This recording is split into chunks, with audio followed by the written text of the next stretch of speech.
Please be patient with us. We don't do this very often. Did you get a notice? No. Okay, yes, it's recording. It's recording. I see it. Okay, so back to housekeeping. We are recording. We will mute microphones. We will monitor the chat. We have several staff in the workshop today, so we can monitor chat as well as Claire and I. We've got Lauren and Veronique and maybe a couple other people that could look at it. So please feel free to share your questions, thoughts. There's a resources section towards the end, and I'll be dropping various resources in the chat, links to documents or actual documents themselves. So please pay attention to the chat as we move along today. And then if you are on audio only, I don't know that we have any of those people, but if you are phoned in, please mention your name when you start speaking, because it can be confusing when we can't see you to know that. So that'll be helpful. So I am gonna mute everyone right now. Everyone that's presenting, feel free to unmute yourself. I will allow everyone to unmute. Heather, this is Veronique. Will we be sharing the slides with the participants after the workshop? Yes, we're going to share the slides and all the resource links and documents afterwards. Great. Thanks for asking that, Veronique. Good question. So before we get totally jumped in, oh, I see we're chatting already. Before we get totally jumped in, I wanted to tell you about some of the other parts of this series. The next session is on LGBTQIA and awareness and inclusion, and it will be on March 24th. It is what's called the Safe Spaces training. It will be put on by Salisbury University virtually. Again, the same host, and it is from 12 to 2 in this same time slot. There is a $15 minimal fee for that session for the facilitation piece from SU. You can also, if you are someone that uses CEUs, you can also pay a small fee and get CEUs for that session. I've been through that session in person a few years ago. It's a wonderful session. Really, no matter how informed you are or what your personal experiences are, you can learn a lot in that workshop. So it's called Safe Spaces. I'm not sure if you've heard of it, but it's wonderful training. It's for every aspect of your lives, for your personal lives, for your work lives, for when you're in the community. It helps all of us be better, individuals in our community as we interact with others. So please check that out. Again, it's March 24th. That's session 2 of 3. And then I'll mention just briefly the third session is in April. Is that, I think, the 7th? That's right. 7th. Okay, I was just looking. I don't know if I have that one penciled yet. April 7th is our last session of this current series. It will focus on people of color in the workplace, and specifically the challenges around philanthropy and nonprofits and businesses. And so it will be a really good session. We're still building out the content for that. It's not on the calendar yet, but if you'd like to save the date, we have some wonderful presenters for that one, and it's on April 7th. It'll probably be in that same 12 to 2 time slot. Okay, let's hop in. I would ask that to get us started today, as we do have a lot of people in the room, let's do a little introduction and chat of our name and organization, just so we know who else is on the line. I did, like I said, indicate presenters and hosts, but there's a lot of other people on the line. So let's get to know each other. If you could type in your name and organization. While you're doing that, I wanted to give you some tips on the speaker view, or the view of your screen today. It causes a lot of angst for some people when we're in a session with many different speakers. But in the top right of your screen, there should be a view button or a more button that takes you to the view button. And within that, you can choose speaker, gallery, or full screen. If you choose speaker, you will see sort of the single presenter that's presenting at that time lit up on your screen. Hi, Dominique's mom. I love that. And if you choose gallery, you'll see something with lots of different rows of all the different people on your screen. And then full screen will make it more expanded. So please play around with that if you're not seeing what you would like to be seeing. We don't have the formal presentation software that's going to line all of the speakers up at the same time. So you might need to adjust that a little bit for yourself. Wonderful. I see lots of introductions going on. Before we introduce our panelists, I'm going to run a small poll, just an introductory poll to get an idea about our knowledge before we start today.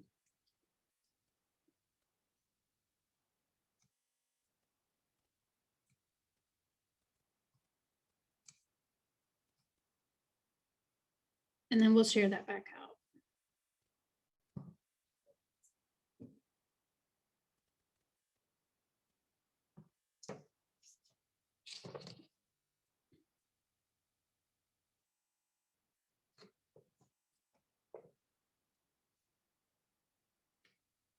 Okay, we are where we're going to be. So let me share this out. You can see we have quite a variety of knowledge bases in the room. We've got some newbies that are excited to learn. We have people with basic knowledge.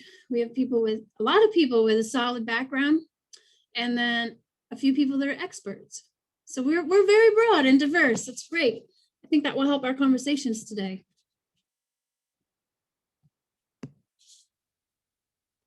Okay, so I want to mention who are our presenters today. I do have a slide. I'll put that up while we're doing that to get into that. And I'm going to hide my chat. So if some of the other staff wouldn't mind looking at the chat for me, that'd be great. I appreciate it. I've got the participants up so I can let anybody else in. With us today, we have Deena Kilmon from the ARC, Central Chesapeake Region. We have Dr. Katherine Jones, Executive Director of Bay Area SIL. We have Mike Dyer, the CEO of United Needs and Abilities.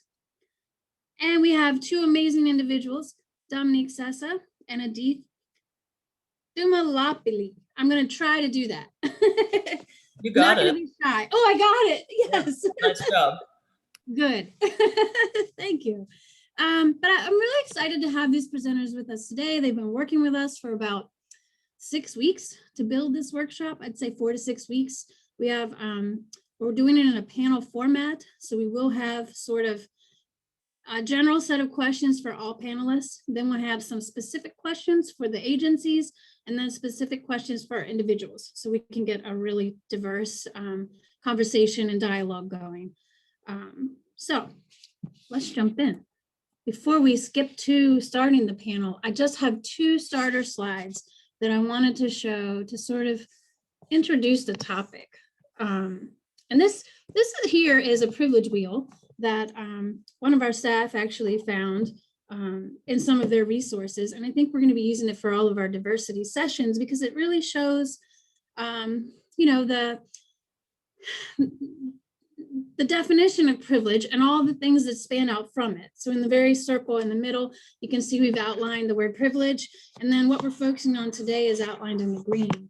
And what we'll be talking about some today are the diverse varieties of disabilities and types of disabilities that people live with every day and work with every day. And this shows you the range of moving from privilege to able-bodied to perhaps having chronic health issues that can create short-term or semi-long-term disabilities, and then living with disabilities. So there's a lot of different aspects that, oh, here's someone waiting to get in. There's a lot of different aspects that affect our daily lives, whichever place we fall in this. And sometimes we fall across our lifespan. We will fall in multiple places in this wheel. We'll fall in able-bodied, or we'll fall into chronic health issues, and it can be a lot for someone to learn how to live with and how to interface in their community. So you'll notice, like next time we'll be looking at the LGBTQ triangle, and then another time we'll do persons of color. So there may be some other, like I said, workshops that come out of this based on this sort of wheel. And then Dr. Jones did a great job helping us come up with this slide about the umbrella of disabilities. And I'm sure you'll hear a lot more from our presenters about the diverse world of disabilities. But again, it can be anything from what you see here, like autism spectrum disorder. Some of those we're very familiar with. visual impairments, brain injuries, MS. There are a lot of things that we hear normally that we're very familiar with, but there are just as many other things that we're not familiar with, like how much an orthopedic impairment can affect your life, how much autoimmune disease can affect your life. What if you have a car accident and you have severe injuries that affect you forever? And so we just wanted to give a little bit of a slide to show you the range. And I know they're going to be talked about a lot more, especially because our agencies on the call work with many different diverse audiences and have some different targets and some similar targets in who they reach out to. So pay attention to that as we move through. Again, feel free to drop any notes into chat or any questions, thoughts. So what we're going to do today, as I said, is run through with agencies and individuals some panel questions just to guide us in the session. And I'm going to put the presenters back on the screen because we're going to jump into that now. I'm going to do the first half of the session as the host, and then we're going to skip over to Claire, and she's going to help close us out today. So let's jump in. The first question that I would like to ask each of our three agencies, or just give you an opportunity, is to introduce yourselves and briefly describe the services your organization offers. Let's start with Deena, since she's first on the slide. Hey guys, I'm the Director of Engagement for the ARC Central Chesapeake region. I appreciate you having me here today. The ARC is big and small. So we are a local agency that supports people in the Eastern Shore and the 9 counties on the Eastern Shore, as well as Anne Arundel County. But nationally, there are 600 chapters of the ARC. So just to give you a range, we have been supporting people with disabilities from the beginning of their lives to the end of their lives and everything in between. So we do a lot of public service, family navigation, direct support, you name it, education, lobbying. Here on the Eastern Shore, again, I represent our programs for Anne Arundel County and the Eastern Shore, and we've been in operation for 60 years now. So I think that's 60 years.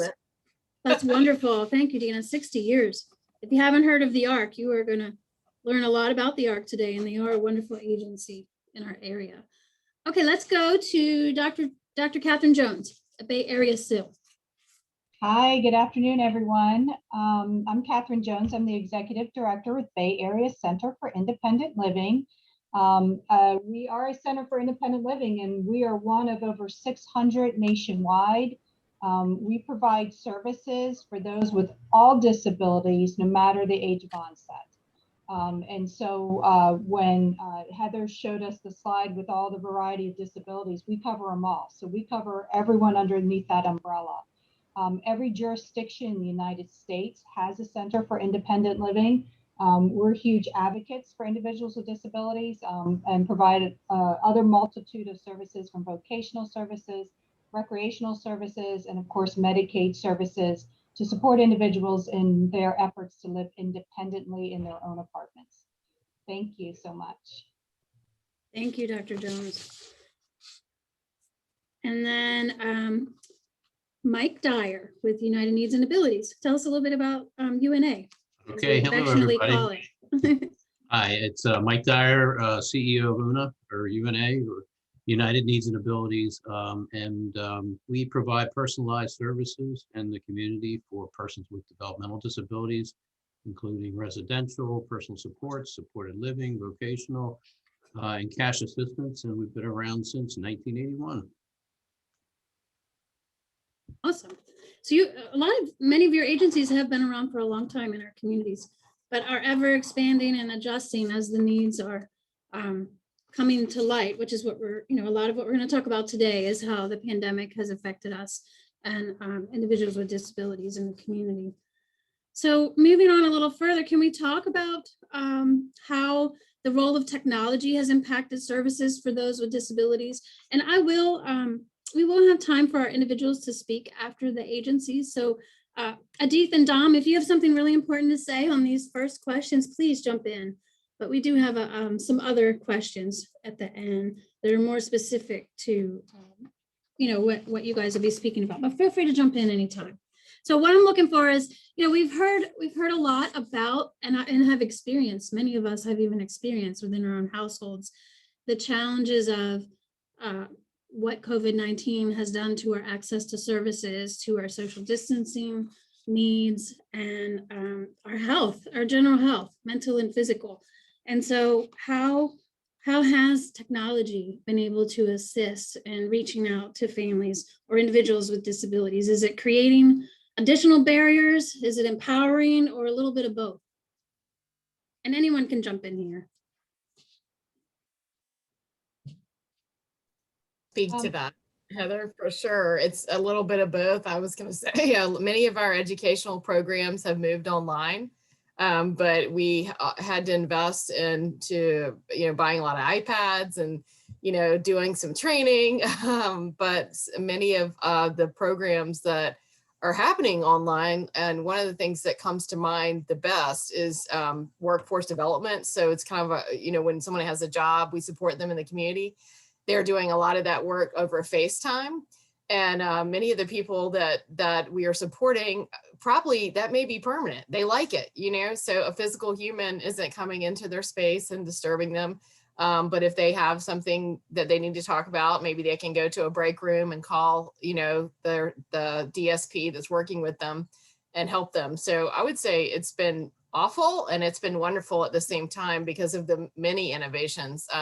We are finding that PCPs, which is kind of like your IEP program, where you have to discuss your plan for the year.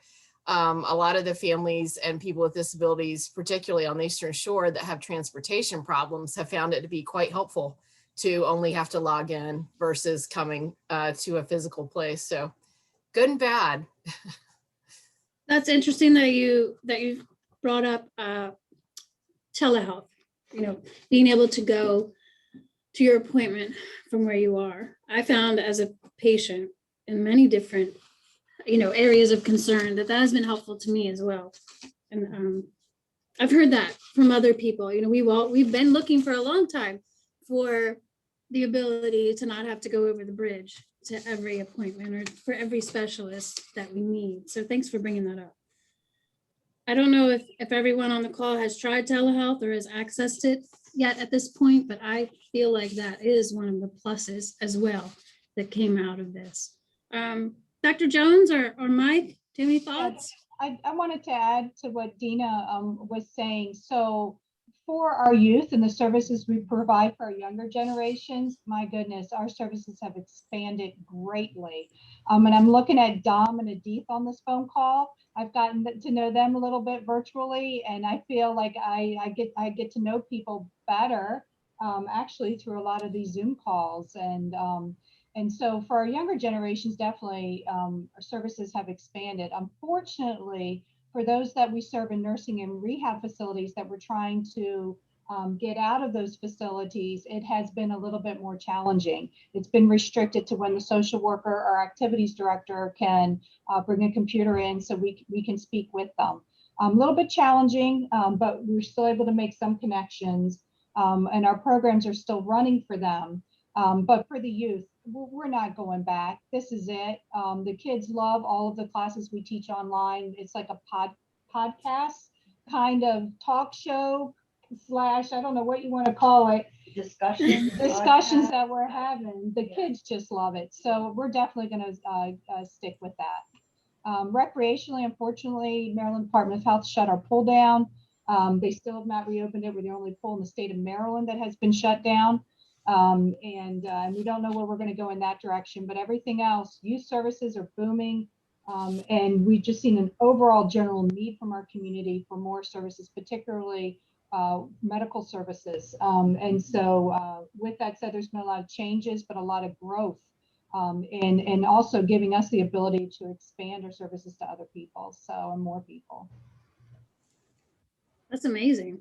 I appreciate that, that your view on the technology piece for youth.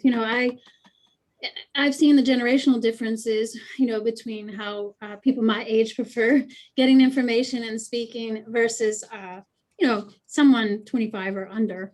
And I know that pre-COVID, we were still dealing with a lot of challenges of trying to face those gaps and bridge our communication differences. And this seems to have really kind of closed some of that gap, forced us to close some of that gap and make it work. So I'm glad to hear that that's working so well. I had spoken to you previously, Dr. Jones, about the wonderful stuff that you were able to do through some of your smart board technologies and your online meetings, and that just sounds amazing. I can appreciate that. We were very blessed, Community Foundation in supporting us. We were able to purchase an interactive whiteboard. Right now, Sherry Segrist is called in from our interactive whiteboard. She's sitting I right see beside her. Yeah, I see her. That's great. Hi, Sherry. And it's amazing technology. And anyone who would like to use it, they are more welcome to come over, and I'd be happy to give them a little demonstration. It's amazing. And I see this never going away using this huge interactive whiteboard. It's here to stay. I'm going to bring a crew over to see it. And we'll do a call. We'll make a call out to somebody. Mike, tell me a little bit about your agency. Okay. I would say that technology has been both, utilizing it has both been empowering and also created some barriers. Many of the people that we serve have been able to utilize the technology and have some social interaction through it. And we've also found that many are either unable or unwilling to use the technology. I guess I would also like to say that virtual is not reality, and it will never replace real human interaction. But virtual engagement is helpful while we work towards a day when full-scale human interaction is once again safe. Okay. So we're noticing a little bit of difference in the ability to be effective or efficient with technology, depending on the audience. I've seen that as well. And I've seen, we probably all have experienced or seen the current barriers that are that we're dealing with the vaccine, with the COVID-19 vaccine, because most of the registrations are online. They're done virtually or through technology. And so we've seen some of the issues that we have there. For some people, again, that's a plus. They understand doing things that way. And then for some people, it's a real challenge. If they don't handle technology well or don't have access to technology, have language barriers with the form that the technology is available in, or the hotlines that we have, what language you can speak to someone on the hotline. So that's a good point, Mike. Thanks. Dom and Adith, do you want to talk a little bit about this? I know that you both do a lot of work in the community, and I can't imagine how technology has changed your lives. Okay, do you want me to go first? Okay, so I dropped a quote in the chat, one of my favorite quotes. I have it on my website. So I fully believe that technology is one of the most powerful tools for all disabled people, because, and this is just pre-COVID, because, when you have a computer or any kind of technology, suddenly the world is opening. Like for me, I cannot just write letters, but I can type so fast, I can, go on Zoom and suddenly I can be in meetings, suddenly the world is accessible, volunteering, can become extremely accessible. I can't carry boxes of food, but I can make flyers. At the same time, Mike is right. It's not reality. Suddenly the agencies that serve you are not accessible because you have to fear COVID. And I think that's something that has to be addressed too, because a lot of our community has like developmental disabilities get, direct support professionals, and they get these services. And I think it's hard because, like, for example, like Bay Area, like Katherine and I had to discuss, well, we can go when it's safe for me, because that's a reality. Like, it would be lovely to see someone in person, but you have to think of these precautions. So that's kind of the barriers that the agencies and the people they're serving are working around. Like, when will it be safe? So as wonderful as this world is opening, it's also still very closed. And I think that's something that's still very real. And also with telemedicine, it's also wonderful to see your specialist through the computer, but then your appointments are still canceled. You can't get the procedures you need or the testing you need, like swallowing tests. So I think that's kind of the barriers that are being experienced by a lot of this disability population. But I think we also can't, discredit the power of technology, because assistive technology kind of opens the world through eye gaze technology and the power of computers, because suddenly you can communicate in any way. So I don't know, I guess it's like a love hate thing. And I think it just has pros and cons, but it's still the most powerful tool for the disability population. Thank you for sharing that quote. I can appreciate your viewpoint. And I agree with you that it has its challenges, but I think that I do feel inspired at how far we've come in the last year with the virtual accessibility and creating more virtual opportunities for people. But I agree that, in the real life aspect, and you and Adith will probably be talking about this later when we talk about the local advisory committee, but we still have to do the on the ground work. We still have to do the real life work, and it's important that you be able to access everything that you need there as well. So we can't forget that. Yeah, and if I might echo, what all the other presenters have said thus far, I really think that the expanded use of technology has made participation for everybody, not just advocates, but even, the average person, participation in events like this that, many people from across the country, across the world, are suddenly able to participate in events like this. They're suddenly able to participate in a lot more advocacy. Like I'll speak more to this later, but my own personal, ventures into advocacy, I've been able to do so much more just with, being able to network with more people, connect with more people. And like Dr. Jones said earlier, she's been able to meet so many people through this sort of new virtual medium, and people that, we may not have encountered in any other way. But like everyone said, it comes with its barriers. So yeah, it's not a replacement for in-person interaction. We might try to simulate it as best as we can, but it will never be a replacement to in-person interaction, talking with people. And that can be a big thing for many people in the disability community. That in-person, that social interaction is so important. And, while we may try to replicate it, we can't fully copy it virtually, right? So I think, like everyone has said, in some ways it's been extremely empowering. In other ways, it's been kind of a barrier. It's caused a lot of obstacles. But the trick is to overcome those obstacles while still keeping the empowering aspects in place. Mm-hmm. Thank you. And I can appreciate, this actually will lead well into my next question. I can appreciate that we have, again, such wonderful agencies in our area to work with all of us for our needs. I wanted to talk a little bit about the role that community partnerships have played, not only, pre-COVID, but especially since COVID. We know that in the nonprofit sector, we must work together. We must collaborate to be successful, to get the resources that we need to meet our shared goals and to really do well, with our work. But we've seen our partnerships, taxed and expanded and be really challenged in the past year. Can you tell me a little bit about what that's like now? How that's different from before, whether it's plus or minus? Anyone can jump in.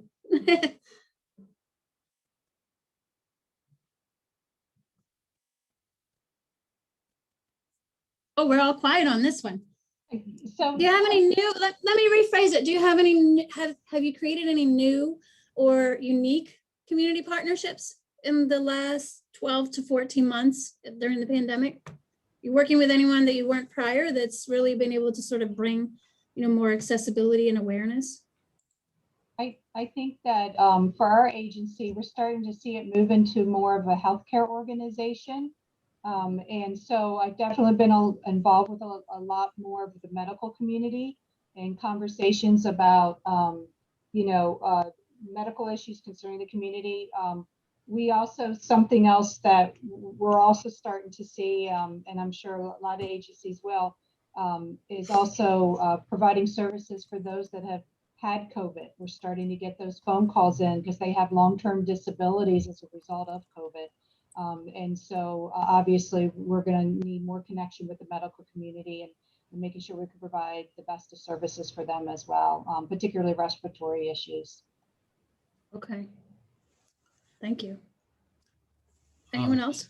I would say a couple things. One, the vulnerable populations group, and you're going to hear more about that later. That's been phenomenal in bringing such a diverse group together. So that's been fantastic, and we've helped one another. Also, looking back to the beginning when PPE was we didn't even know what PPE was, and back when we were trying to figure it out and where to get it. A lot of us worked together and reached out to different people. There were some local companies around here, medical companies. I believe, I don't want to mess the name up because they were very generous. A company named Trinity Sterile, who I hadn't heard of previously, ended up helping out with masks and other folks. So I'd say that, yeah, there were some partnerships. And as far as working for a lot of folks who we serve, who have developmental disabilities, we don't have a facility-based day program, so they would have gone to a day program. Well, the day program's all shut down. So now there was a partnership. Okay, what's going to happen for these individuals during the day? So we began to serve 24/7 in that capacity, in a more safe environment for them. Thanks, Mike. I actually was also going to mention the vulnerable populations as far as in the aspect of philanthropy. I don't want to take up a lot of time, as the host, but I do want to mention, because we are in the nonprofit sector, that when the pandemic first started, the United Way and the Community Foundation were able to garner immediate support, requested and unsolicited, from the community in a broad way, to be able to gather the resources that we needed to support all of our vulnerable populations and entities in the community that were doing that work. And even in philanthropy in the past decade, but especially in the past 14 months, we've seen such unique partnerships between small businesses, corporations, local government, social enterprises, individuals, service groups. I mean, we just see all of the different entities really coming together to sort of solve the issues that the Vulnerable Populations Task Force is identifying. If you aren't aware of the Vulnerable Populations Task Force, we can share some information on that after the session or at the end when we get into the resources. But that is a wonderful group of inclusive and diverse agencies and individuals that are, breaking barriers and all sorts of resource, identifying resources and providing the types of services that everyone needs right now in this time of COVID. So, I mean, even in philanthropy, we've seen a huge growth in this area in the last year. Anyone else have anything to say on that topic before we switch out from these are our sort of broader questions for all panelists. Our next subset of questions is going to be more specifically towards agencies. And each agency will have a few minutes to answer some questions that are be directed by Claire. But before we jump into that, I want to make sure, if you have something you'd like to say, or you have a question or a thought on some of these more generic questions, feel free to hop in right now. We have time. We have 26 people on the line, but we have plenty of time. We booked 2 hours today, so we could have some conversation. So I see some things happening in chat, but if you feel like you really would like to say something, don't be shy. I have a question that maybe, our whole group could address as they, whatever they have to share. But, I think we've got some agencies and organizations and community members on the call that don't work specifically with people with disabilities. Their mission is focused somewhere else. So does anybody have any guidance or advice for those types of organizations on ways that they can be more inclusive for people with disabilities? Like maybe you're running a youth program or you're doing a social services related program for low-income people. What are some of the things that they can be aware of? I know we're going to talk about resources at the end, but any thoughts for maybe somebody who hasn't really been super involved in this work already? That's a great question. Mm-hmm. Any thoughts on that? Clara, I can answer a little bit. I just, as director of engagement in particular, of course, I always appreciate it if someone's doing a program. I just had an email this morning about someone doing, it's a fun talent show, but they reached out and said, you know, are you guys, or is anyone you support interested? And can we help you make that happen? And I thought that was really nice. It's a fundraiser for another nonprofit, but they wanted some people to enter, and everybody in the community is going to have some fun, you know, and that kind of thing. And she was like, we'd love to have anyone that you support be a participant, and you know, there's no money involved. We just love to have them. So if there's something out there that y'all are doing that, you know, just tell me, and then I can ask the people I support if they'd be interested in it. That's number one right there. Great. Yeah, I think that's great, because it is, people get excluded just because, I don't know, because we don't necessarily think of, you know, people Don't have just- access to the information. Yeah, well, and that's exactly what we're talking about, Yeah. the exclusion versus the inclusion. Mhm. Well, transportation Claire. is so horrible, you know, as you might know. So I'm always happy if they say, you know, and by the way, we have a bus coming around, or we can drop that off at your, you know, the person's house or whatever. So those are always helpful too. If there's an added, you know, we can reach into a little bit more, that's helpful. I do see a question in chat I would like to ask of the agencies.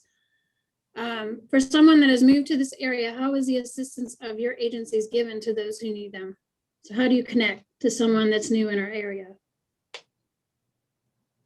So I'd love to answer that question, but can we give Dom just 1 second to talk? Because if there's any yes. questions about who's a community connections person, it is Dom. There is no doubt in my mind. So can Dom comment on that? And then I'd love to share how we connect. Thank you, Katherine. Yeah, so I wanted to say, I think that when it comes to making your nonprofit inclusive, I think there's some really great points just in my, because I volunteer for like Kind Salisbury. I'm a kindness commissioner. I'm involved with Vulnerable Populations Task Force. And I think it's not just about diversifying your nonprofit, it's also about the practices you do. So for example, like on the flyers, we put it's wheelchair accessible, because people don't come to your events if they don't know your events are accessible. So it's like a huge factor right there. Like, are you marketing your events that are accessible too? When you reach out, are you actually reaching out to disabled people? I've gone to places and they don't want me as a volunteer, and it's not because it's not a pity party. They just don't think that I'm competent, and people are surprised by this, but it's true, because if they see you as someone that's disabled, they assume this of you, and that's the thing. You have to make sure. Are you coming there to meet someone with prejudice? Are you coming there to meet them? Oh, this is a competent person. And 4, you have to make sure that you have the ability to say, hey, I'm willing to meet any volunteer. Like, and the thing is, when you diversify and you make things accessible, you can meet so many people. Because like when it comes to disability, anyone can come disabled at any point. So when you have a volunteer that's disabled, it's a lived experience. It adds diversity to your nonprofit. It's a great thing, and it's a lived experience. And especially if you're serving people with disabilities, you know, disabled volunteers know what they're talking about. They use these services. It's a great experience. I'm involved in anything I can get my hands on, as Katherine knows. I love the community. I serve the community. And I think something a lot of times is people want to volunteer, but they might have had one bad experience where they say, well, you know, there's heavy lifting, or we're not sure if you're a good fit, so they don't do it, or they don't know that the events are accessible. So if you just market like, hey, this is wheelchair accessible, or, you know, come out, they will do it. They just are afraid that you're not going to meet them with open arms. And I think that's mostly the point I'm making, just and do an inclusive environment and mark yourself that, hey, we are totally on board with you volunteering. So that's just my advice. And I'm always willing to do anything I can to make my advice stick or do whatever. I appreciate that, Dom. Can I add something to what Dom said before we go back to Katherine? I agree, Dom. And I also think that because I've experienced a short-term disability, you know, in my time, and I love to volunteer. And I've had so many conversations with groups about abilities and different times in my life, what I can do or not do and what my skills are. But I also think that when you're hosting events or anything where you're inviting people in, that I love your idea about the wheelchair accessible logo. I never even thought of that myself, but I also appreciate where, when and where, organizations put like an FAQ or a question about accessibility or a statement about the details of accessibility at their events before I go, you know, so that, like you said, if you know you're using a walker or a wheelchair or crutches, or you have an oxygen tank or whatever it is, you know, you can know what the transportation is, you can know where you can store things, you can know where you can access the rest area, you know, and all of that. So that's something I think you should think about too. We should all think about when we're putting things together, is being more inclusive in the descriptors of our events. And so thanks for bringing that up. Katherine, did you want to jump in too? I don't know if I can follow Dom after that. She's just an incredible speaker. She could have been the panel by herself and just blown everybody away. Is that true?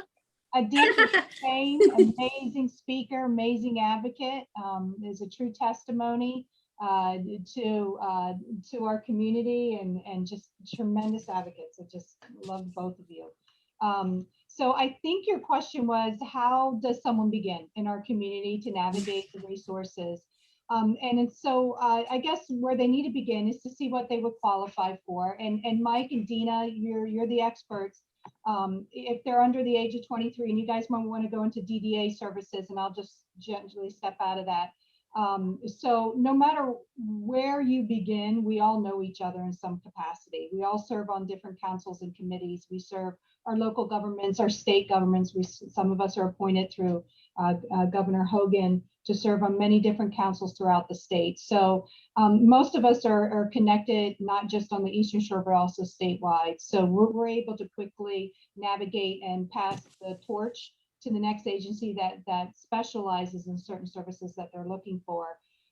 For Bay Area, again, we provide services for all disabilities, but we do not provide housing.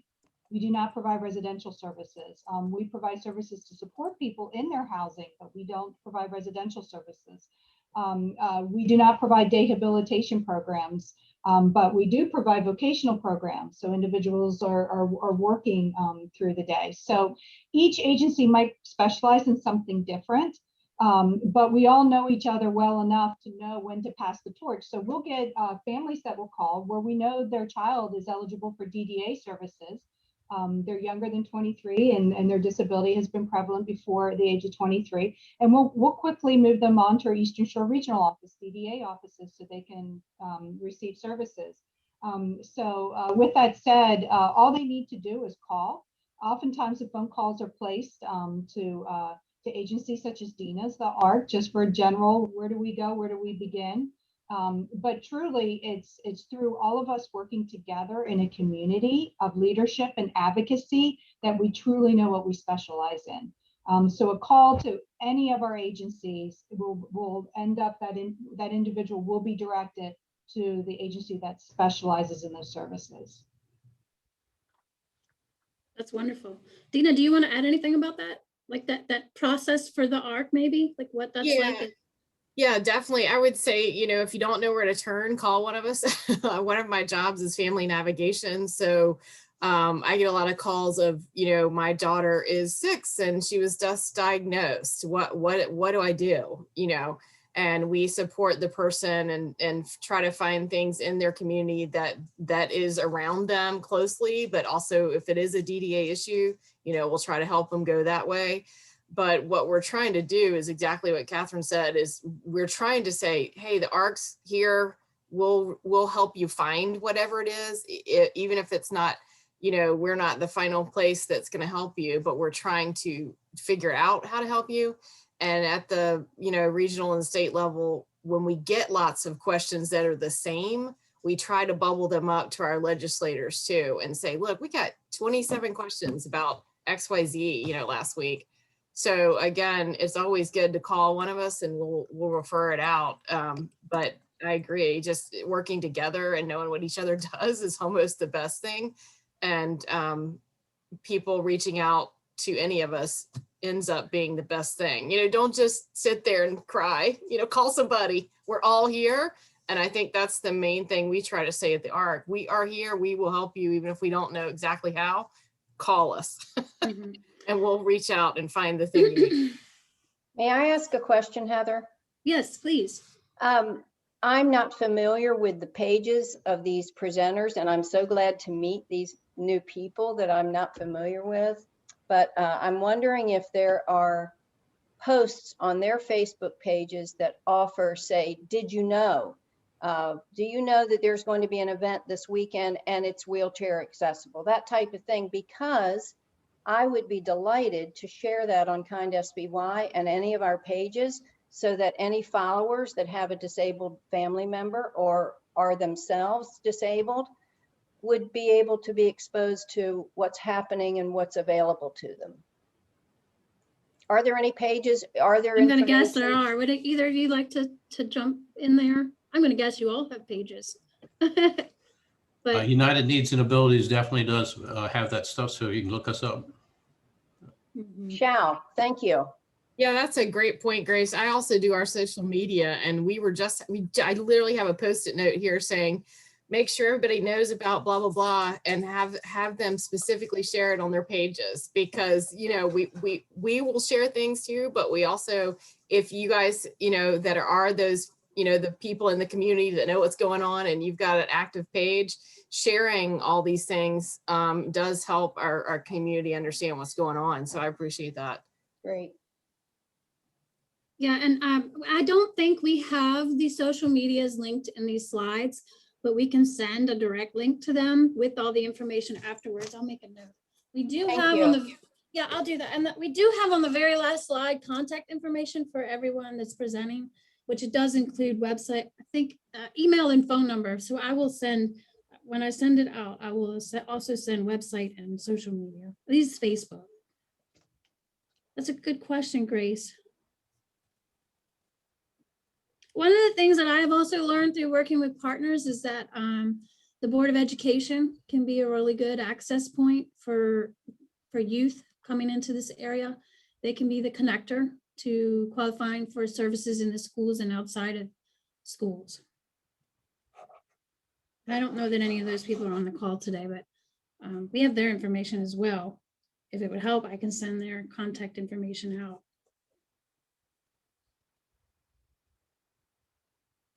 Okay, I think then at this time, I don't see any other questions. I think I will turn it over to Claire, and Claire is going to jump into, like I said, some questions that are very specific to the panelists.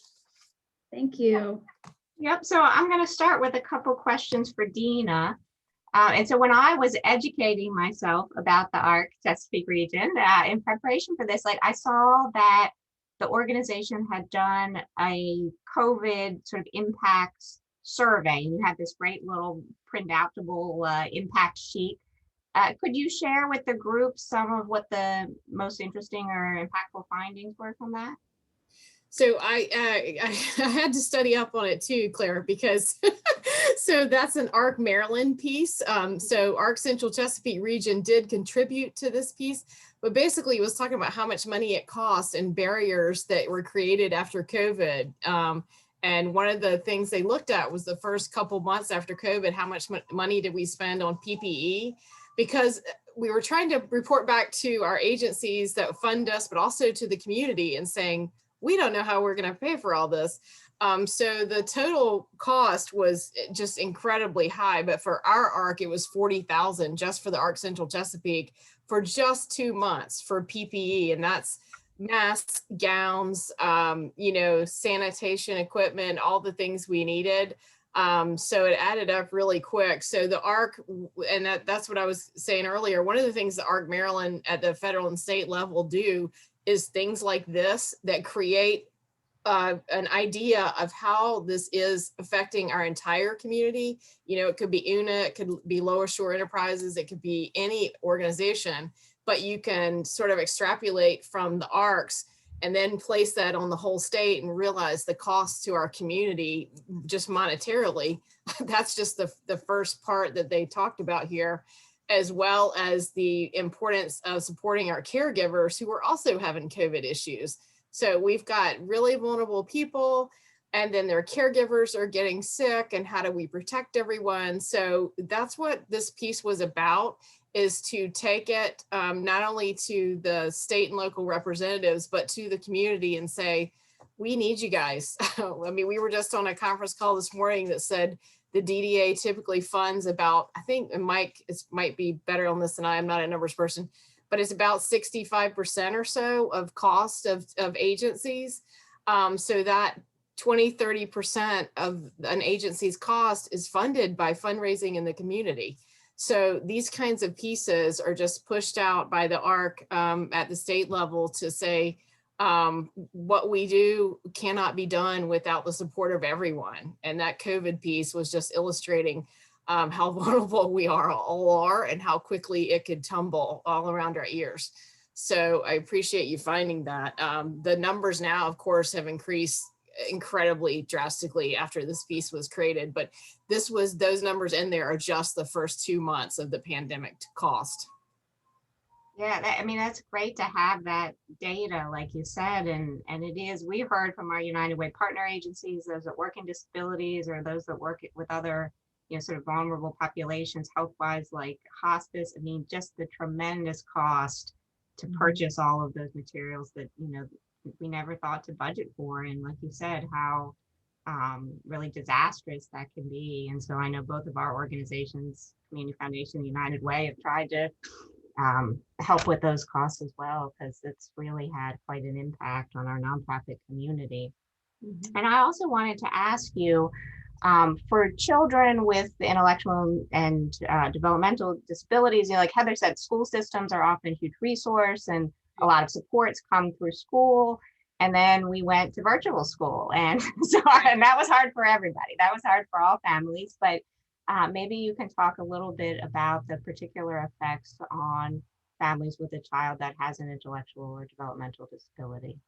Yeah, the first summer after COVID, the first couple of months, everybody was in chaos, but was kind of dealing with it on a personal level. The summer, they had fun playing and didn't worry about school. By September, October, my phone started lighting up with, how am I going to do this? I need to go back to work. My child is here. I can't get them on the computer. What do I do? We did get tons of calls about that. And so it's been a mixed bag. Some of the kids have found it to be really empowering, like Don was saying earlier, that they don't have to go anywhere. They just log in and, they're in their own comfortable space. But for some families, it has been a rough road. We handed out, we had in Anne Arundel County, we worked with the state, came out down a federal grant, the CARES Act, where we gave out 50 grand in December alone for caregiver supports, which included tutors and people coming into the home of families with a child with a disability to support them to go online or to help sit with the kids. So mom and dad maybe could go to work or go to the doctor's appointments themselves. So it was very disruptive. And we are continuing to fundraise for that. And all the ARCs are, some of them work with children, some of them don't, but across the board, we're trying to find access sources of, government support, but also community support for things like this. Our family fund this month is also a grant that people can apply for anywhere on the Eastern Shore. And it supports therapies and tutors and things that a family can't afford right now. So, if you're struggling with a kid that is like, I am not going online, and mom can't help me, but maybe a tutor could come in and help that child, you can apply for one of those grants. And we have pivoted some of our fundraising directly toward getting supports for these kids, for technology, for people on the ground, for caregiving for mom. So that it has been a huge change in what we were doing before COVID. Some of our fundraising was focused in a different direction, but a lot of it now is focused directly to this because it is so crucial that these kids get the support they need before they get to high school and adulthood, right? So I appreciate you asking that question. It will be a concern for a while yet.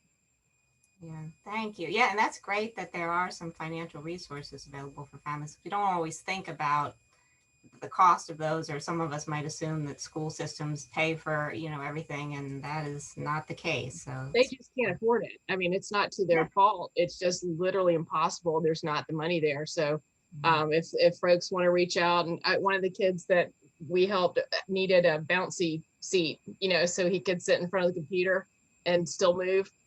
So things like that, if people want to reach out and offer that kind of support, we're here to give it back to the families. It's wonderful. Yeah, thank you. Another opportunity to help and volunteer and advocate. I'm going to shift over to Dr. Jones at Bay Area SIL with a couple questions. And so I wanted to ask you about how, I know that your organization has been open, all throughout the pandemic, serving folks. And you spoke a little bit about the changes that you've seen, including like the explosion with technology with the young people and how successful that has been, and the shift over to some of the more health-based and medical needs. But is there anything else you wanted to share with the group about how the needs you're seeing have evolved during the course of the last year or so? I'd also like to comment when it comes to housing supports and individuals who are homeless. We have had an increase of individuals that we're putting on social serve because they need HUD housing or Weinberg housing. And unfortunately, that's one of the biggest problems we have in the state, not just the Lower Eastern Shore, is having enough accessible housing for individuals with disabilities. So there was an explosion with that. And we did set aside funding, and we still support individuals who are moving into 811 or Weinberg units. We will pay up to $500 to get them pots and pans, paper towels, toilet paper, whatever they need to get started. So housing, definitely, there is more of a need than we've ever seen before. When it comes to our Medicaid program, more individuals wanted to get out of nursing facilities, rehab facilities, any kind of residential or group housing facilities because of COVID. And so our numbers we're at maximum capacity. The state has asked us to expand those services, and we've written a solicitation to expand those services. So, and that's in all 9 Eastern Shore counties. It's just been booming, people wanting to live on their own versus living with other people. And so there's been a huge expanse in that regard. And most of it, a lot of it has to do with COVID. No doubt. So definitely those two areas. And of course, assistive technology. When it comes to assistive technology, we've been just an explosion of requests for ramps. We've now gone to modular ramps because we can get them up and done within 30 days. We are also getting a lot more requests from hospice, their Compass program, for individuals who are in their end stages of life who need assistance right now. And need is particularly like assistive technology or ramps, and can't wait for them. So the urgency for our services have increased, and also how they're expedited. So what used to take up to 6 months to get a permanent ramp in, we've had to change our model on how we do things so people can get it now, so they can be safe in their homes in the event they do need to exit their homes, or be able to make those phone calls to 911 or to family members to check in if it's through iPads or their tablets or through telecommunication devices. Definitely, it's sort of, it has definitely, we've seen our community need more and more of our services, particularly those that are receiving Medicaid for their insurances. And again, it's just exploding everywhere. So as an agency, when I say we're moving, we're growing in the healthcare division, that is a for sure. But we're never going to give up being a center for independent living. We are always going to be providing vocational services, as well as all the assistive technology services, as well as peer mentoring and family support and caretaker support services, because it's a very holistic the way that we serve individuals so they can live independently. We often think if they have a house and a job or apartment and a job that they're good to go, they still need each other. They still need to have the community that's around them supporting them. And so even though one of our departments is radically growing, we're still a center, and we provide services holistically for all ages. Thank you. Yeah, and I'm really interested in what you're saying about the housing, because it sounds like, a lot of people left, congregate living situations or wanted to leave because they were fearful about the increased exposure and risk. So do you think that will reverse itself, or when things get safer? Or do you think it's sort of people have moved into independent, and that's going to continue to be the trend. We're seeing it being the trend over the past 6 years. Definitely there was an explosion in the trend in this past year. But if I were to predict in the next 4 to 5 years, that will be an option that families are aware of. It'll be more known in the community, and definitely it's being talked about more because more and more people are receiving the services through Medicaid. So definitely supports planning is I see as a wave of the future. It's only been around for 6 years now, and it's amazing how it's exploded because it's cheaper for our federal government to help individuals live on their own versus living in a residential facility, and so or a rehab facility, and so definitely right now it's something that's relatively new, but I guarantee in the next 4 years. That it'll be well known amongst our population, our community. Thank you. So when individuals that you're serving are, either moving into independent housing or continuing with that, what are some of the skills that Bay Area still has to offer them to teach them that some of us might not be aware about? Well, we have 2 different departments. So one is our supports planning departments. We have social workers, and they help with the coordination of having personal care assistants in the home delivered meals. It could be accommodations made to bathrooms. It could be wheelchair ramps. It's a whole host of services that just hone in on an individual to keep them independent in the community. So that's our supports planning agency. Our other department is independent living. And that's where you might have more skills training. It could be someone that's new to online banking and they need help in navigating online banking tools.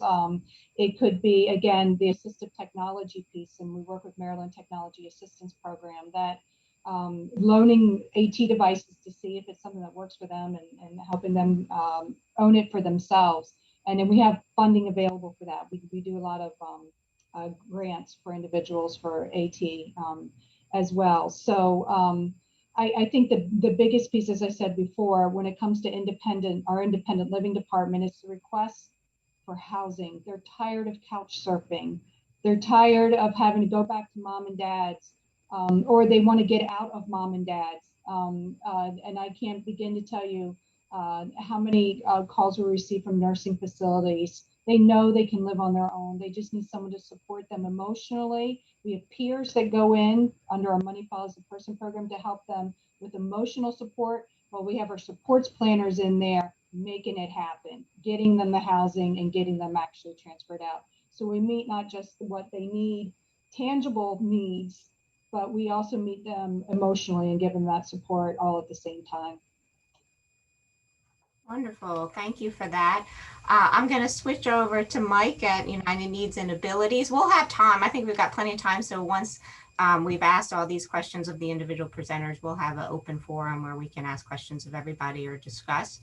But Mike, I wanted to ask you, you've got the residential facilities for those with the intellectual and developmental disabilities. And, like every person, they've had their world really limited by the pandemic and the fact that those social interactions have had to really come to a halt. So how has it affected those individuals in particular? I'm sure it's been hard. Yeah, well, the individuals that we serve have faced a lot of the same losses of social opportunities that as the rest of the community. They don't go to the mall or the restaurants or other places that would be risky very often. But in addition to that, most day programs that many attended have been closed or are operating under reduced capacity or hours, and therefore those individuals have remained home for the most part during the day. We have worked with some day programs. LSE has been open for quite a while now, that have opened to identify some individuals that might be able to attend safely and how we could work together to ensure their safety in doing so. But many others have co-occurring medical conditions that would make the possibility of getting COVID even more dangerous. And they needed to wait for the vaccine before they could go back to a congregate setting of any type. What we know is that humans are very social by our very nature. We're created to interact with one another, and when that social interaction's diminished, all of us suffer. But many suffer more with anxiety and depression or other challenges to mental health, especially those who may have had some of those conditions already. So we tried to do the best that we could to offer as many outlets, such as having the same meal from a restaurant delivered to all of the homes at one time on the same day, so that they could share the experience of that meal with one another. And we've had, at Christmas time, we had Santa in our parking lot. We had a drive-through, where folks could drive up, and Santa gave everybody that came through gifts, and, had that activity. And thank goodness in December, you never know what the weather's like, but that turned out to be a beautiful day. So we were blessed there. We've also tried to do outdoor activities and other events that we could do safely. Yeah, that's really creative and fun. I like those ideas. And yeah, I think we can all agree that carry out has been a balm for all of us in this time over the last year. So that's great. So, and I'm sure it's so probably very heartbreaking for families of some of the clients having to, limit the interactions for safety when, knowing the mental and emotional impact that's going to have. But was it hard for staff to communicate to the clients about why these things had to happen? Was that a challenge? Well, none of the services that we offer provided in a facility. They're all provided in the community, and our office have never closed during the pandemic. And most of the services that we do provide are 24/7 every day of the year, regardless of weather or pandemic or anything else. So it was absolutely essential for us that we were able to ensure the safety of the individuals that we serve, and also the staff that serve them. So we were very aggressive in implementing safety measures right from the start back in March of 2020, a year ago. It's hard to believe it's been a year. And then again, it's easy to believe it's been a year. But we were met with resistance in some cases, but what we used to overcome that resistance was education. And that was at times challenging too, because if we recall back in the early days of COVID, the messages and the information that came from the medical authorities changed. I remember March of last year, probably the foremost authority, Dr. Fauci, said, well, most of us don't need to wear masks. That's only going to be required by healthcare professionals. And so much has changed since that period of time, but we didn't know.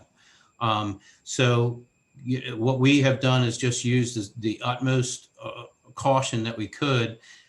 We kept the lines of communication open, and we would listen to anybody's challenge to any of the safety measures that we were putting in place.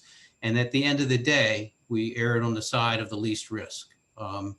As time has gone by, we've gained more and more trust, and they've gained more and more trust in us. And including when we were able to offer vaccine clinics. And for the vaccine clinics, a couple of the populations that have been manipulated in the past by vaccines testing, if you will, have been persons with disabilities who were tested inside of some facilities in the past, and also persons of color. And the majority of our workforce are persons of color. So we had to, if we had not built up trust over the course of 9 months in working through these things, advocating and saying, hey, guys, the vaccine's there. It's going to help all of us if we get it. I'll take the first shot, and then we can go from there. If I don't, grow a third eye, then please join me. So I think that's probably how we've done with safety measures throughout.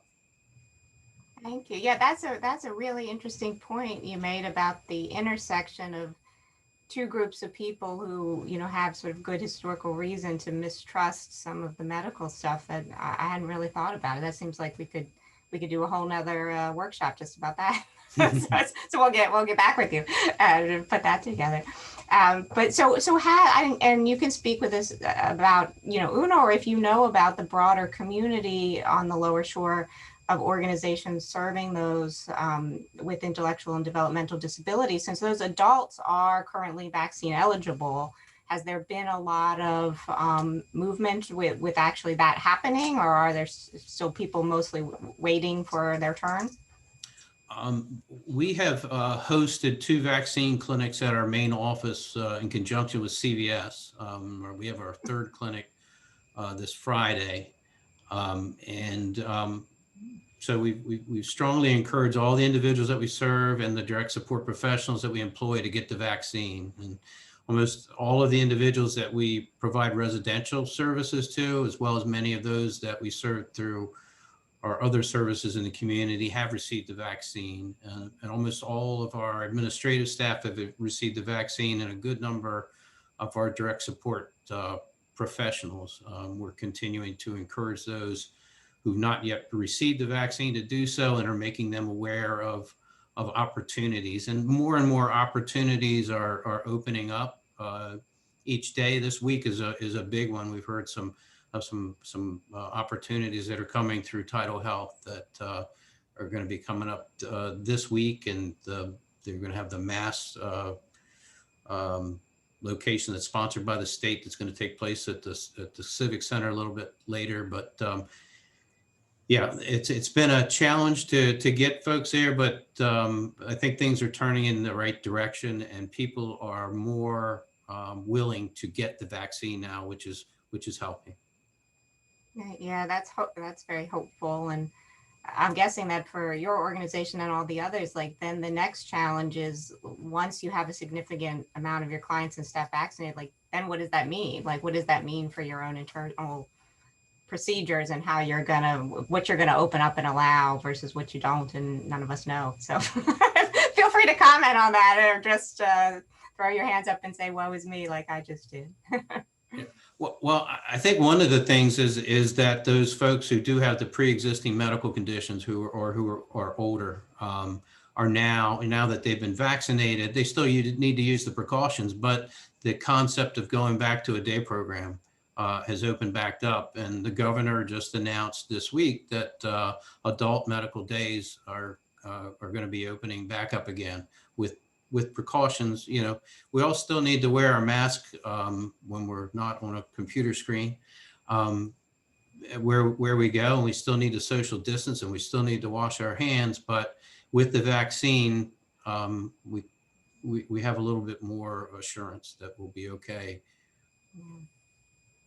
Wonderful. Well, thank you for that. I think, Heather, we're gonna move forward to our slide that shows some resources that our audience can access. So a lot of our presenters here today, our panelists, also provide continued training. So this would be something, whether you're interested in more disabilities awareness related to your employees in your workforce or to those that you're serving.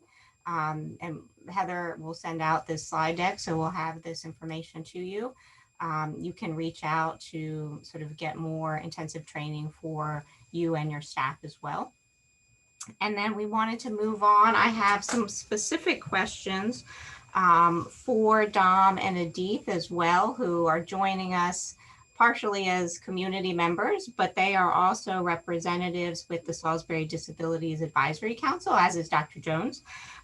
So maybe, I know you talked about advocacy and your involvement, but maybe you can speak a little more specifically to this particular advisory committee and what it does and what people should know about it, and if they're interested in getting more involved, how they could do that. Yeah, sure. I can go ahead and talk a little bit about that. So, as you see, the Disability Advisory Committee, our mission is essentially to ensure that citizens with disabilities in the city have equitable opportunities to participate in, benefit from, and really make the most of the opportunities that the community provides in terms of housing, employment, to things like entertainment, education, things that, that entertainment may not necessarily be a requirement, but it's something that's really important. Interacting with others is something that's really important, you know, just as a human. So there are 9 members total on the council. There's 4 of us at today's presentation, myself, Dom, Mike, and Dr. Jones.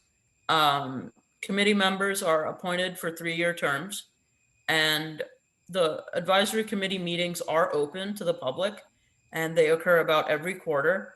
We actually have a meeting coming up tomorrow. And, you know, we always welcome members from the community to sit in, see what it is we're doing, sort of learn more about the work that we do. And, you know, as far as getting involved, that's a really easy way to just get involved, to find out what it is we do. These meetings, like I said, are open, so anyone can drop in, spend a couple of minutes there, see what it is we're doing, maybe learn a little bit about what events we're putting on, what projects we're doing, what sorts of things are happening in the community. And from there, you know, it's really easy to sort of reach out to one of us. All of us are more than happy to talk to any members of the community if they want to get involved, if they want to learn about resources, if they themselves want resources, or they want resources for others, if they want to volunteer, whatever it is. That's a great way, you know, to get your foot in the door, to start learning more about all the concerns and the issues that face the disability community, and to start working towards solutions as well.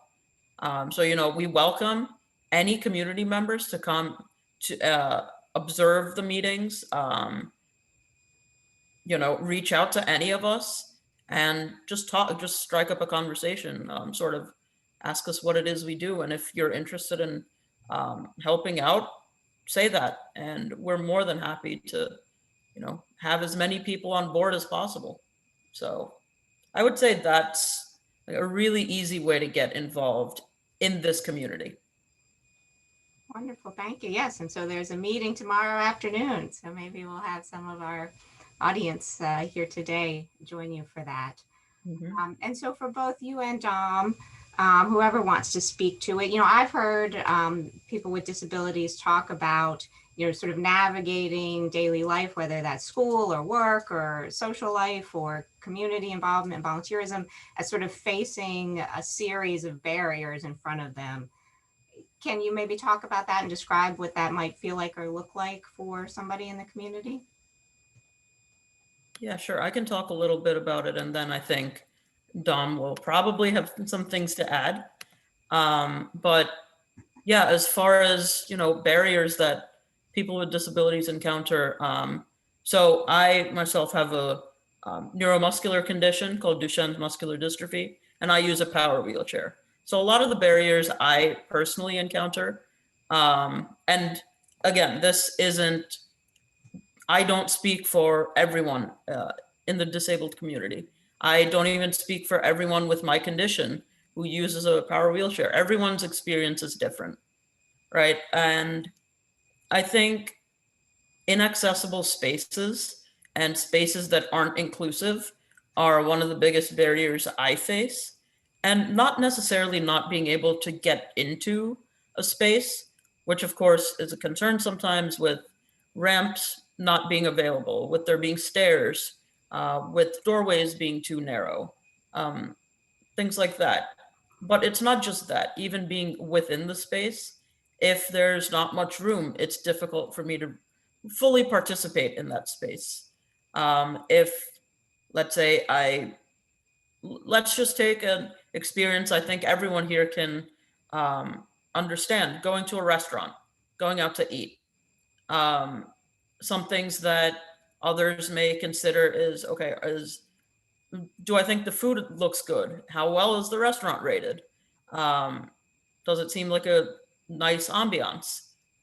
And for those with disabilities, we have a few more things to consider. I always have to call ahead and see if a restaurant is wheelchair accessible. And I always have to call ahead and see if I might be able to get to their restroom, should that come up. I also need to call ahead and see how crowded they are, just to see if I would be able to get in and really enjoy the space as much as others. And for those with various other disabilities, many have sensory related disabilities. So loud noises can be difficult to navigate. Lights, a lot of input, sensory input can be difficult to navigate. So it's just considerations like that that can be barriers, but it's things that others may not identify as a barrier simply because they haven't experienced it. It's not because they don't care. It's not because they don't want to empathize or understand. It's simply, it doesn't even strike them as something that could be a barrier. And I think, one of the best ways to get around that is just talk to people with disabilities, talk to us, learn our, just conversationally, and you'd be surprised at how much you can learn. Thank you. Thank you. Dom, did you want to share as well?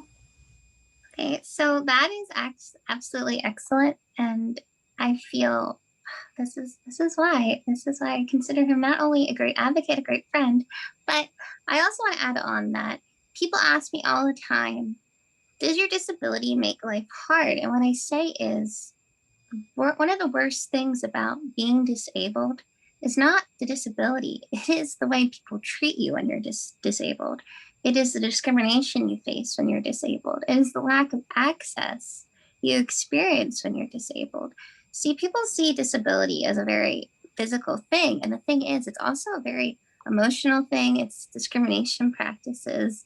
It is a very, the thing is, I use a wheelchair, and to me, it's my legs, but it's also, people sometimes see that as a way of being, that you're not a full person. And that's the thing when we talk about discrimination. I often tell people, we all have steps in a way, to get into the store. And that's kind of a way I use it to explain, lack of access as a learning experience. Because I think sometimes people have never experienced, so it's hard to understand.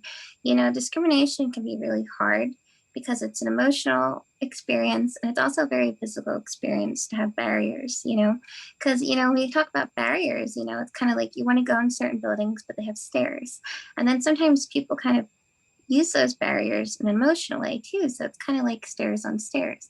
But I also feel very strongly that sometimes barriers sometimes just exist with people because they may not know, they sometimes think of disability as a scary word, but it's not, disability is not a bad word. We're just kind of trained to look at it that way. So I think when you just look at disability as just a way as it is, it's not so scary.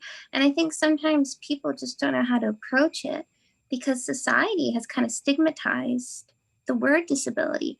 And that's kind of created a lot of barriers within itself, because people want to learn and they want to listen, but we don't really know how to talk about it. And I think that creates barriers too. And I think that creates those higher stairs and creates those buildings to be scarier. And like I said, I can't add on any more perfectly than what was, but I think sometimes, as I said, the discrimination is sometimes the worst part, because I have this amazing technology and this amazing way of life, and I'm not. And as I say, disability is not always perfect, and it's very messy, and it can be complicated like anything, but it's the discrimination for me that can make it the most complex.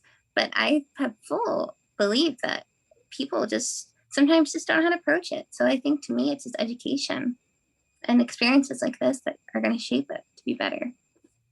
And all of that is why I think Dom is an amazing advocate as well. Because we sort of just build off each other, I feel like. So Yeah, right, thank you for both wonderful responses, and both strike me as very, very generous minded and generous spirited, and really being willing to help educate people and allow other people to expand their understanding. I think it's a great thing. So thank you for that. So sort of it's a good lead into my next question, which some of us who haven't done a lot of work in disabilities field or aren't as aware, may have heard the term ableism, and we kind of get that it's the discrimination, but we may not be totally comfortable with what it means or fully understand. So if either of you want to speak to, what your understanding or definition of that term, and what some examples are that might exist for folks in the community.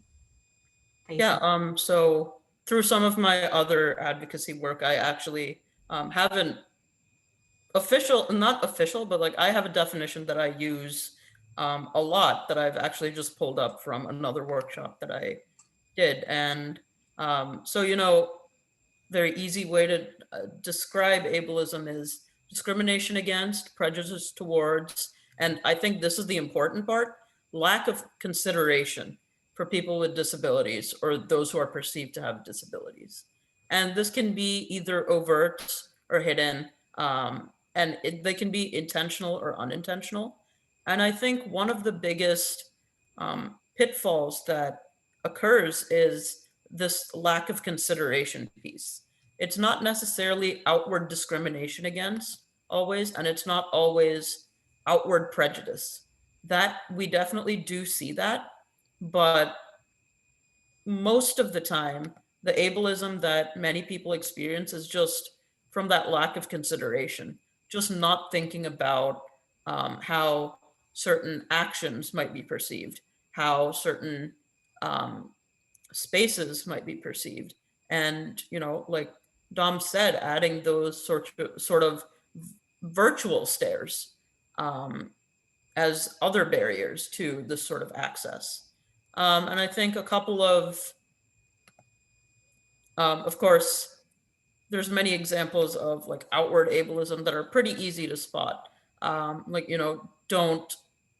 it's probably not a good idea to go up to someone and ask, like, say something like, "What's wrong with you?"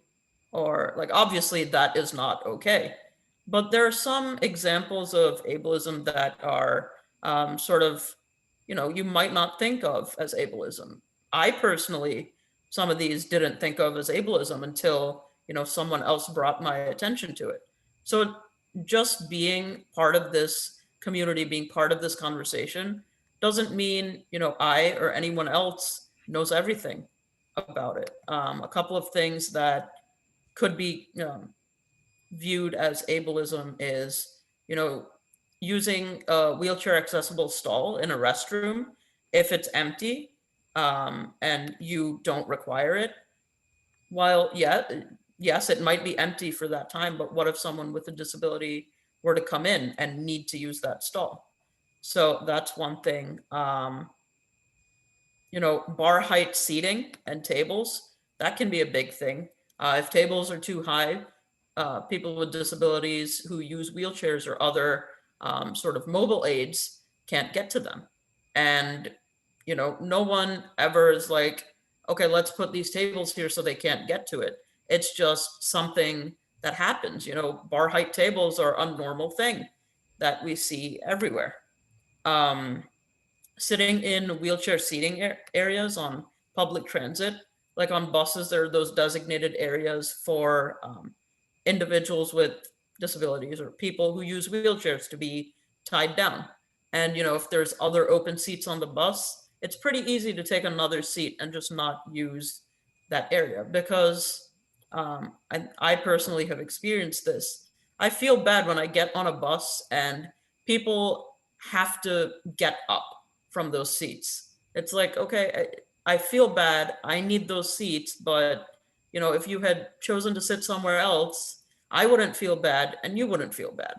So it's just things like that that you really, it's hard to consider unless you've experienced it. So I think, again, experience is the biggest thing. You can learn so much from not only your own experiences, but listening to the experience of others. So yeah, that's pretty much what I have to say. Dom, anything to add? Okay, so he was a great example and definition of ableism. I'm just going to stop because, I agree. So some people get really confused when you try to explain ableism. So I often say something that's really important when we talk about ableism is that some disabilities are invisible, but when you are ableist or you use ableism, that's visible. You can feel that, it's visibly felt, and feelings are real, feelings are visible. So think about that. You may not know the person you're talking to has a disability, but that language and the way you're making them feel, trust me, they feel it. So sometimes we don't know, like, what is ableist language? The R word, that's a good example. Or sometimes we don't realize the background on certain words. Like, okay, so for example, we sometimes say, hey, you're a spaz, or that's lame. But the history on those words isn't so great. Now we're not perfect. I'm not even perfect. But when we look, we say, hey, that wasn't a great history of those words. So then you could realize, yeah, that made people feel really stinky. Do I want to be that person? No, because I try to be the kindest person I can be. And I think that's the point. We can all learn every day to be a little bit better, and we're not perfect. And sometimes when we embrace in this, it makes us feel better. And I think that's the point, how can we make that person next to us feel better? And I think that's the thing. Everything is a little bit scary to learn about for the first time, but I think it's important because everyone at some point in their life uses a mobility aid. When you get older, it's like your grandmother or your grandfather uses a mobility aid. So it's not that weird.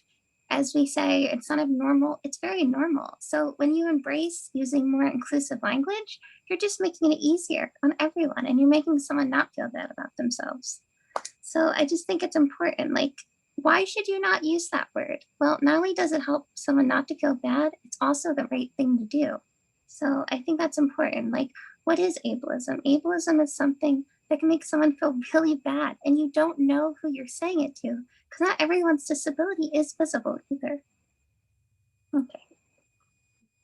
Thank you. Yeah, I mean, I think those are great points for all of us, that not all disabilities are visible or obvious.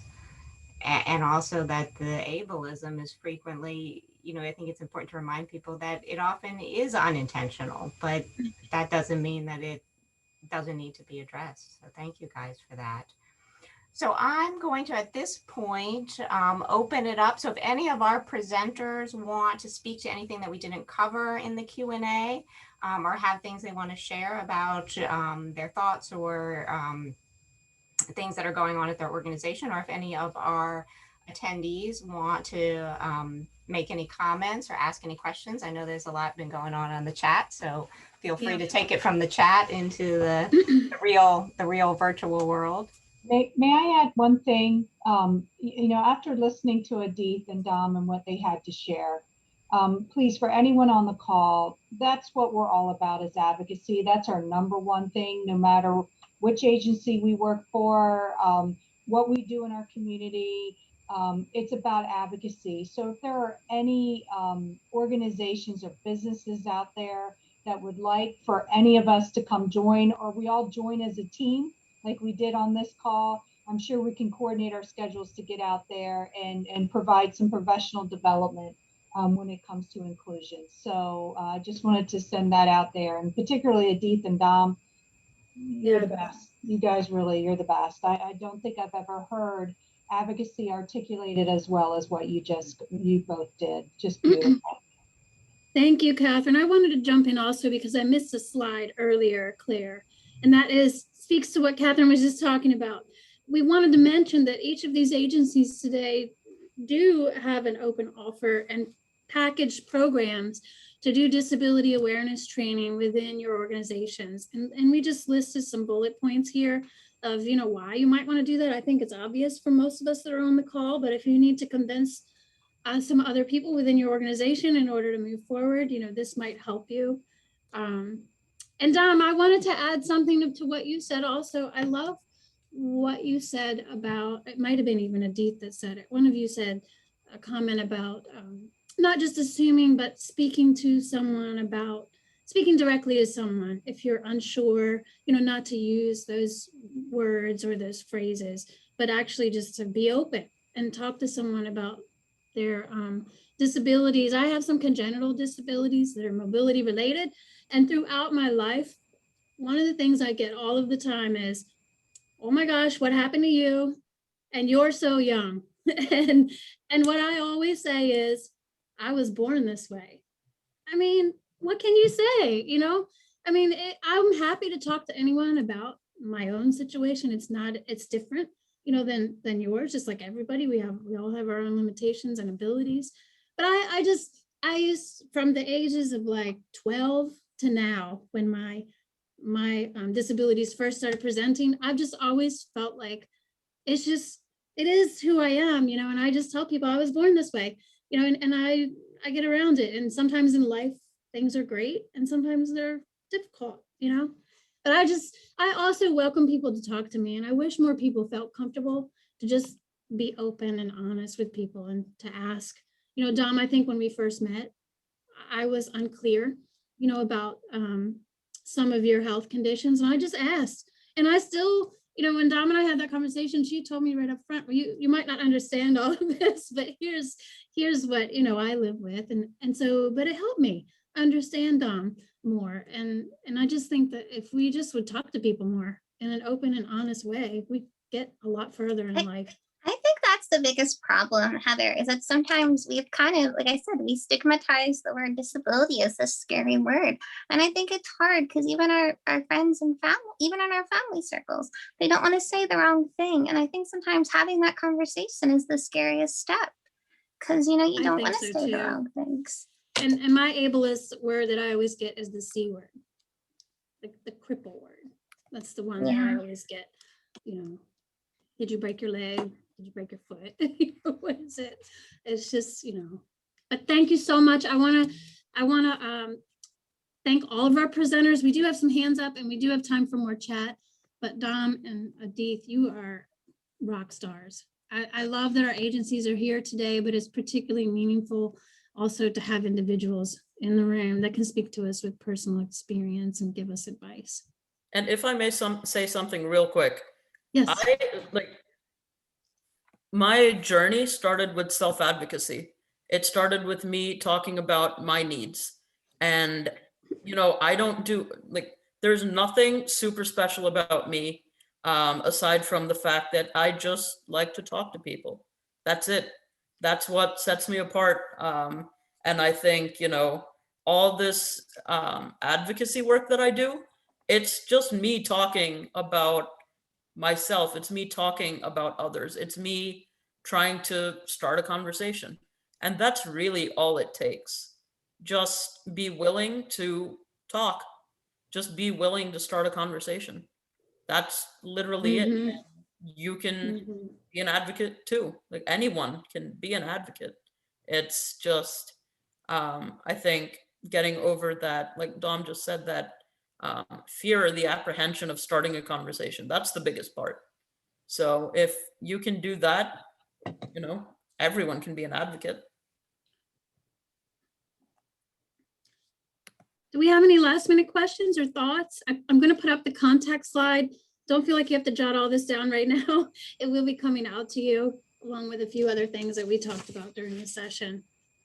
But we do have 15 more minutes. If anyone has anything that we didn't cover today that they'd be curious about or has a question. Heather, I have my hand up. Okay, yes. Okay, so I'm going to give a scenario, and it doesn't sound very well, but the ableism is helping me to understand what happened a few years ago. There was a mother who contacted me whose daughter was disabled. She was in a wheelchair, couldn't speak, could smile, and had no mobility with her arms whatsoever. And the mother wanted me to find volunteer opportunities for her. And when I said, well, what type of things could she do? Oh, she can do anything. Well, I knew the person and I knew the child, or actually the adult child's physical limitations.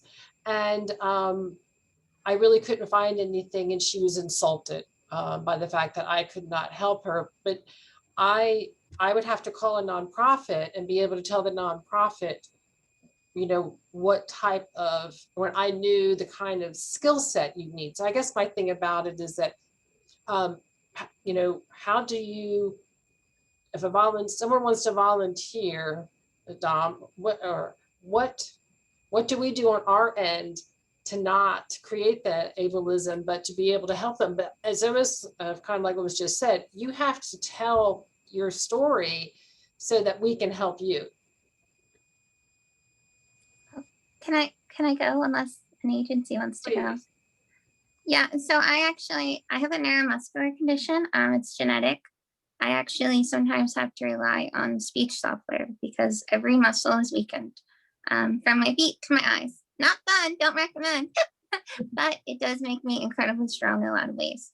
And I've kind of faced that barrier. And I can say that sometimes people, when I say I can do anything, do look at me, but I believe 100% that I can do anything. And I've had to actually kind of face, like my friend, like he said, had to become my own self-advocate, because it's hard trying to find people that will see that I can find volunteer opportunities in that way. This is not a criticism on you at all. It's just that a lot of times the agencies are just not equipped to find volunteer opportunities for me.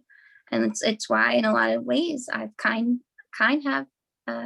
I've had to kind of form my own path and find places that I can fit in the space, because a lot of the traditional boxes I don't fit in. I don't, because, you know, I need accommodations, and the regular volunteer a lot of times is able-bodied.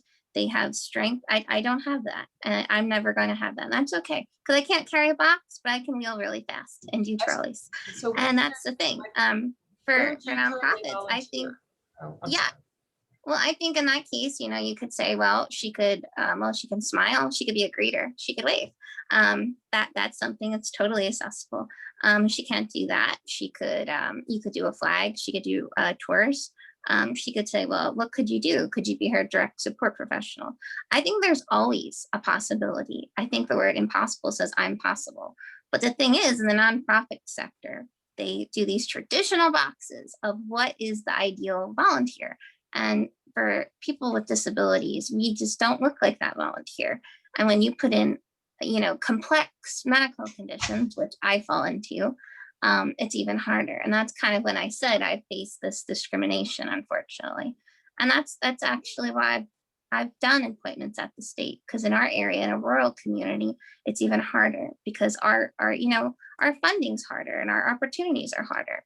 But I refuse to accept that. And it's not your fault that you didn't know, because if you don't know, it's not necessarily out of vindictiveness. It's just, you know, sometimes we don't know, and we learn, we get educated, and we know what to do. So in this case, you just have to think out of the box. And people with disabilities are the most creative people, because we have to constantly adapt and think out of the box, because we don't fit in that traditional box.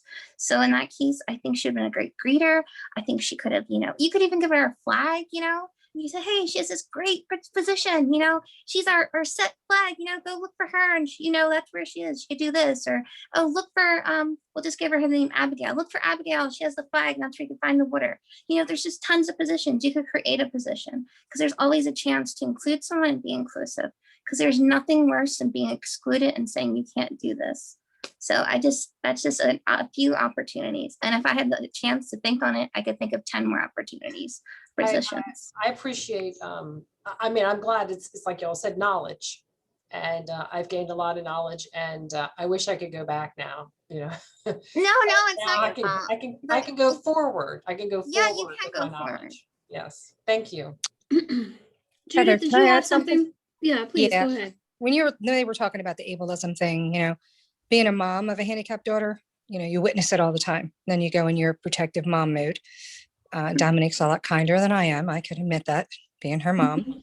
But in regards to anybody who's trying to be inclusive to anyone who wants to volunteer, don't think that they need to volunteer independently either. When their parents are looking for help or looking for guidance for something for their child to do, it's to be able to bring their child into, you know, feeling positive about themselves, that maybe their mom wants to be part of it too. Make it a combination kind of volunteer thing, where if they are a greeter and they need assistance, or, you know, Dominique, you know, everybody thinks she's extremely healthy because she smiles and this. but there's a lot of medical issues that go on behind the scenes that other people wouldn't know how to handle. And a mom, somebody who takes care of, or even a caregiver who takes care of the handicap, know exactly what that person that they care for each day needs. So don't think that, you need to exclude the person who's looking for finding something for their child. She was probably insulted because, of course, people aren't mind readers. And I think ableism in itself is sometimes their caregivers commit ableism by keeping their child so confined where they're closed-minded and not letting people know what that child needs from them. And I think a lot of time that comes from being protective. But, as my daughter got older and Dominique found her own voice, she's able to just stand up and say, this is what I need, this is what I want, and this is what I'm going to do. And no one's going to stop me. I don't know where she ever got that attitude from, but sorry, mom's just like that. I think that everybody needs to realize that having a handicapped child, you live within that bubble, and sometimes you can't see outside of that bubble. So yeah, she was insulted, but I think in some ways too, people that have to deal with these protective mama bears have to kind of navigate and say, what can I do to help you help your daughter, kind of thing? Is there something that you're looking that you think would fit what she needs? And it kind of will help you provide them what they're looking for. I just know that I tell a lot of disabled moms, they have little kids that are disabled and they seem frustrated, and they, listen, you got to be there. You got to be the person that's the backbone. It takes a lot to carry the world around. It takes a lot to be a mom. It takes a lot to be a caregiver. So as long as you guys can understand a little bit what those caregivers and those moms go through, I think it make your job, what you need to do for them, a lot easier. Thank you for sharing that intimate knowledge of that personal approach to, like you said, caregiving and being a family member. That is so helpful. Kelly, I used to do what you do back in the day. That's what I got hired here to do, was run a volunteer center and engage people in the community. And I remember also some times where inclusion worked really well for my efforts, and sometimes when I felt awkward or it didn't work really well, or I wasn't able to make a good fit for someone. And so I think the fact that you're here and the fact that we're learning, and like you said, you now know for the future, is great. Next time will be a different situation. So that's wonderful. Well, thank you, everyone. I think we're almost out of time. I took the PowerPoint off so we could all see each other again. And I also put in the chat the reminder for the next workshop. Thank you again to all of our presenters and agencies, Mike, Deena, Katherine, Adith, and Dom. You're all rock stars. We're so grateful for your time. I will be sharing this recording as well. I probably won't send the materials until the recording gets uploaded on the server. When I get the notice, then I'll send everything at the same time. So again, thank you so much for coming today. I hope you can enjoy the beautiful sunshine, whether you're inside or outside today. Jazz hands, claps. Thank you all. Thanks so much. Yeah, thank you so much for being with us. Thank you, Heather. We and will Karen, for see you putting next this together. time. Thank you guys for putting this together. Take care. Bye, everybody. Bye, guys.